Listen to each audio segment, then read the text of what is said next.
En réalité, je pense que les gens n'imaginent même pas à quel point c'est compliqué parce que les robots en général font des choses qui sont pour nous hyper naturelles. Ça va se déplacer dans un environnement, ça va déplacer des objets, attraper des objets. C'est des choses qui sont pour nous très simples. Et en réalité, pour un robot, c'est extrêmement compliqué. En fait, toute la technologie a été développée dans un univers complètement virtuel qu'on a créé pour pouvoir développer toute cette technologie-là. Et la robotique, elle intervient dans un environnement qui est complètement différent, qui est l'environnement du réel.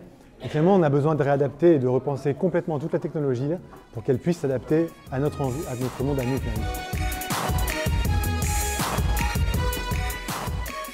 L'humain a un besoin très fort d'automatisation. On peut le voir notamment avec tout ce qu'on a qui est automatisé d'un point de vue virtuel.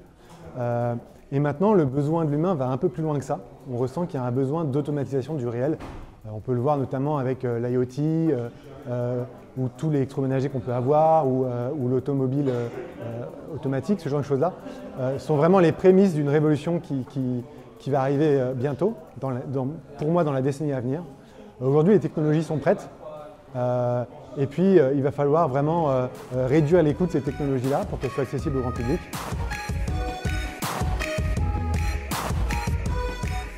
Pour réussir à faire une conception beaucoup plus horizontale, il faut forcément que tous les intervenants qui travaillent sur la même machine puissent avoir une base de travail commun. Et pour ça, en fait, ça passe par de la modularité. C'est-à-dire en fait des règles du jeu qui viennent définir comment le robot fonctionne pour que chacun puisse apporter sa propre brique et être sûr que cette brique-là va fonctionner avec le reste de la machine.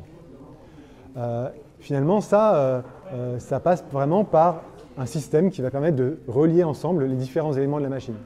Et nous, c'est ce qu'on fait chez Luos Robotics, c'est-à-dire qu'on développe une sorte de système nerveux qui va permettre de faire interagir les différents éléments de la machine ensemble et regrouper toutes les fonctionnalités de la machine en une image système unique pour que l'utilisateur puisse développer des comportements le plus facilement possible dessus.